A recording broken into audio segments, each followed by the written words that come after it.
Chapter 20, Part 2. I handed the old man 100,000 Afghanis, or the equivalent of about $3. When he leaned forward to take the money, he stench, like sour milk and feet that hadn't been washed in weeks, flooded my nostrils and made my gorge rise. He hardly slipped the money in his waist, his long eye darting side to side. "A word of thanks for your benevolence, Aga Sahib. Do you know where the orphan is in Karte? I say. It's not hard to find. It's just west of Darul Amin Boulevard," he said. "The children were moved from here to Karte after the rocket hit the old orphanage, which is like saving someone from the lion's cage and throwing them into the tigers." "Thank you, Aga," I said. I turned to go. "That was your first time?" Nay. "I'm sorry?" "The first time you saw a talib." I said nothing. The old beggar nodded and smiled, revealed a handful of remaining teeth, all cracked and yellow.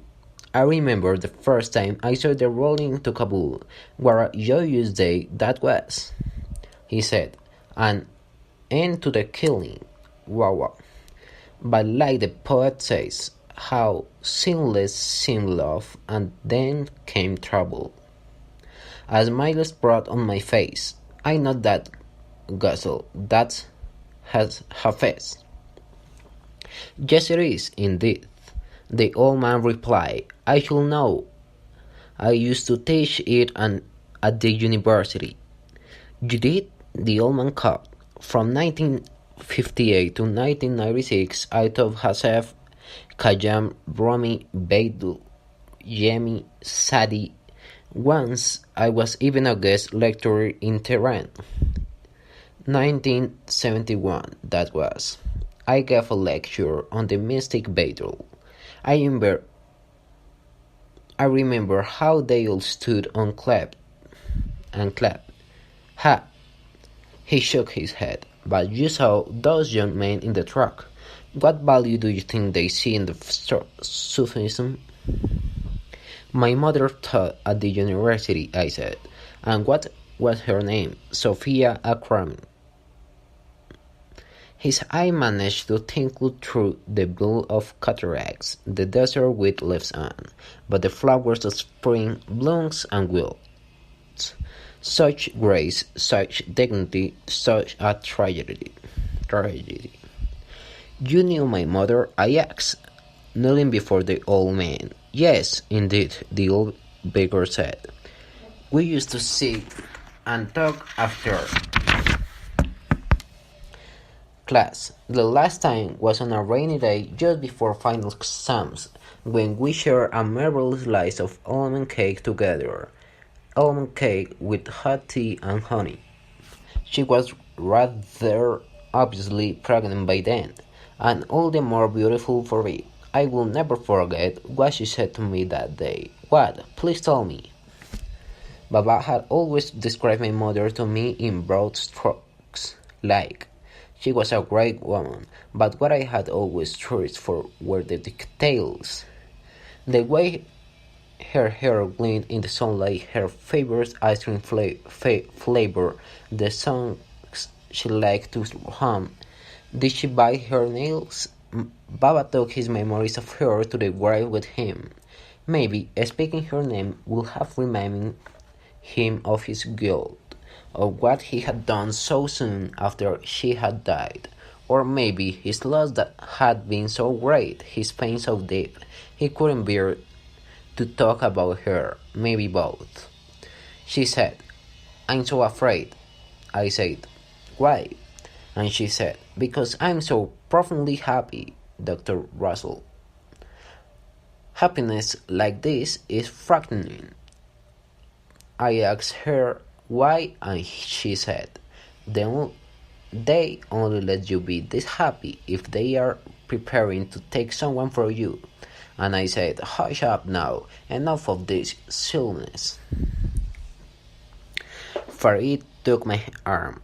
"We should go, Amir Aga," he said softly. I snatched my arm away. "What else?" "What else did she say?" The old man's features softened. "I wish I remember for you, but I don't. Your mother passed away a long time ago, and my memory is as shattered as these buildings. I'm sorry, but even a small thing, anything at all." The old man smiled. "I will try to remember, and that's a promise. Come back and find me." "Thank you," I said. "Thank you so much." And I meant it. Now I knew my mother had liked almond cake with honey and hot tea, that she had once used the word profoundly, that she had fretted about her happiness. She had.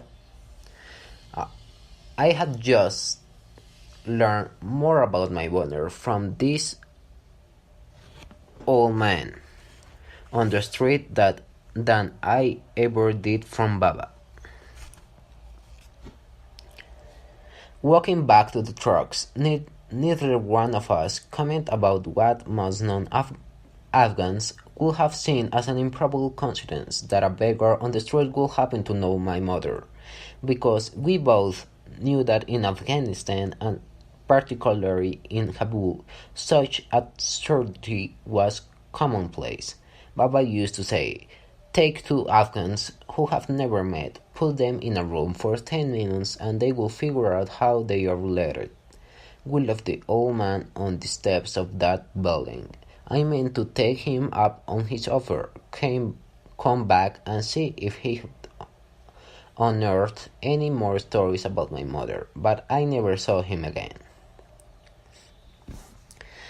We found the new orphanage in the northern part of the Kurdistan, along the banks of the dried-up Kabul River. It was a flat, barn-style building with splintered walls and windows bordered with planks of wood. Farid had told me on the way there that Kurdistan had been one of the most war-ravaged neighborhoods in Kabul, and as we stepped out of the truck, the evidence was overwhelming. That quarter streets were flanked by little more than ruins of shattered buildings and abandoned homes. We passed the rust skeleton of an overturned car, a TV set with no screen held buried in rubble, a wall with the words "Zindabad Taliban, long live the Taliban," sprayed in black.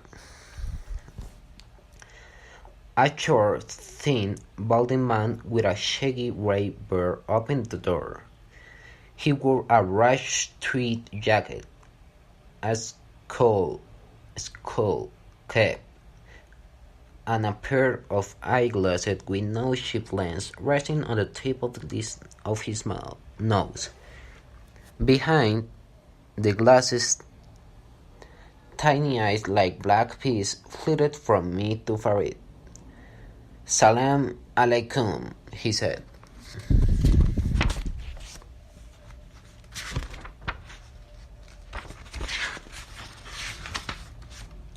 "Salam alaikum," I said. I showed him the Polaroid. "We are searching for this boy." He gave the photo a cursory glance. "I'm sorry, I have never seen him." "You barely look at the picture, my friend," Farid said. "Why not take a closer look?" "Lutfan," I added, "please." The man behind the door took the picture, studied it, handed it back to me. "Nay, sorry, I know just about every single child in this institution, and that one doesn't look familiar. Now, if you will permit me, I have work to do." He closed the door, locked the bolt. I rapped on the door with my knuckles. Aga, please open the door." "We don't mean him any harm. I told you. He's not here. His voice comes from the other side. Now, please go away." Go away. Farid stepped stepped up to the door, rested his forehead on it. "Friend, we are not with the Taliban," he said in a low, cautious voice. "The man who is with me wants to take this boy to a safe place. I come from Peshawar," I said. "A good friend of mine knows an American couple there who run a charity home for children." I felt the man's presence on the other side of the door, sent him standing there, listening, hesitating, caught between suspicion and hope. "Look, I knew Sohrab's father," I said. "His name was Hassan. His mother's name was Farzana. He called his grandmother Sasa. He knows how to read and write, and he's good with the slingshot. There's hope for this boy, Aga. A way out. Please open the door." From the other side, only silence, baby. "I'm his half-uncle," I said. A moment passed, then a key rolled in the lock. The man's narrow face appeared in the crack. He looked from me to Farid and back. "You were wrong about one thing." "What?" "He is great with the slingshot." I smiled. "He's inseparable from that thing. He tucks it in the waist of his pants everywhere he goes." The man who let us in introduced himself as a man, the director of the orphanage. "I will take you to my office," he said. He followed him through dim, grimy hallways where barefoot children dressed in frayed sweaters ambulate around. We got past rooms with no floor, covering but matted carpets, and windows shuttered with sheets of plastic. Skeleton frames of steel, beds, moss with no mattress filled the rooms. "How many orphans live here?" Farid asked. More than we have room for. "About 250. Someone said over his shoulder. "But they are not all yatim. Many of them have lost their fathers in the war, and their mothers can't feed them because the Taliban allowed them to work, so they bring their children here." He made a sweeping gesture with his hand and added roughly, "This place is better than the street, but not that much better. This building was never meant to be lived in. It used to be a storage warehouse for a carpet manufacturer, so there is no water heater, and they have let the well go dry." He dropped his voice. "I have asked the Taliban for money to dig a new well more times than I remember, and they just trill their rosaries and tell me there is no money. No money." He snickered. He pointed to a row of beds along the wall. We don't have enough beds and not enough mattresses. For the bed we do have. Worse, we don't have enough blankets." He showed us a little girl skipping rope with 2 other kids. "You see that girl? This past winter, the children had to share blankets. Her brother died of exposure." He walked on. "The last time I checked, we have less than a month's supplies of rice left in the warehouse, and when that runs out, the children will have to eat bread and tea for breakfast and dinner." I noticed he made no mention of lunch. He stopped and turned to me. "There is a very little shoulder here and almost no food, no clothes, no clean water. What I have in ample supply here is children who have lost their childhood. But the tragedy is that these are the lucky ones. We are full beyond capacity, and every day I turn away mothers who bring their children." He took a step toward me. "You say there is a hope for Sohrab." "Sohrab? I pray you don't lie, Aga, but you may well be too late." "What do you mean?" Someone I ship. "Follow me."